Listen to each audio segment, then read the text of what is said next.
আমরা গিয়েছিলাম সীতাকুণ্ড চন্দ্রনাথ মন্দিরে। এরপর আবার মন্দিরের উদ্দেশ্যে বের হব। পাহাড়ে ওঠার জন্য কয়েকটা লাঠি নিয়েছি যাতে আমাদের কষ্ট না হয়। লাঠিগুলো আমাদের শক্তি হিসেবে আমরা নিয়েছি। এখন আমার হাজব্যান্ড আর ছেলেটাও ছোট যাচ্ছে। পাহাড়ে উঠতে উঠতে প্রায় ক্লান্ত আমরা, তাই একটা দোকান দেখছি, দোকানে বসে কিছুক্ষণ রেস্ট নিয়ে আবার আমরা রওনা হব। এখানে বাচ্চারাও খেলছে আর প্রাকৃতিক দৃশ্য আমরা অনুভব করছিলাম। এবার আবার রওনা হব আমরা। এবার আমরা যাব বীরপক্ষ মন্দির দর্শন করতে। দর্শন শেষে তারপরে যেগুলো মন্দির আছে সেগুলো দর্শন করব।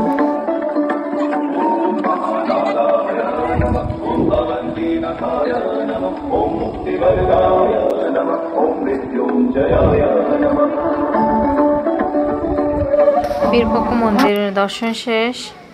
এখন আমরা চন্দ্রনাথ মন্দিরের উদ্দেশ্যে রওনা হব। ভাইরে ভাই, কত যে কষ্ট হয়েছে।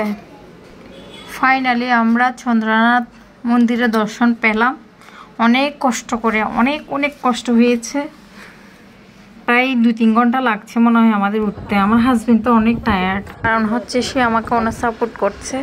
2টা বাচ্চাকে সে সামলেছে, সাথে আমাকেও। আমার ছেলেটা সে নাচানাচি করছে, খেলছে, মানুষজন দেখাচ্ছে, অনেক লোকজন ছিল। সবাই আমাদের বলছে বাচ্চা নিয়ে কিভাবে উঠছে এটা বলছে। এখন পাহাড়ের ভিউটা নিবে, কি সুন্দর লাগছে। এখানে পাহাড়গুলা কত মেঘ জমে আছে। আমার হাজবেন্ডের অবস্থা দেখেন, তার তো অবস্থা খারাপ। সে বলছে তুমি তাড়াতাড়ি গিয়ে চন্দ্রনাথকে একটু দর্শন করে আসো, আমি আসতেছি। আমি চন্দ্রনাথের একটু দর্শন করলাম।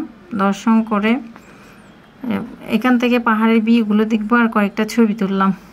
ছবি তুলে এরপর আমরা চলে যাওয়ার উদ্দেশ্যে রওনা হব। কি সুন্দর দেখেন ভিউটা, কোথাও মেঘ, কোথাও রোদ, কোথাও বৃষ্টি, এরকম লাগছে, অনেক সুন্দর। এবার আমরা রওনা হচ্ছি চলে যাওয়ার জন্য।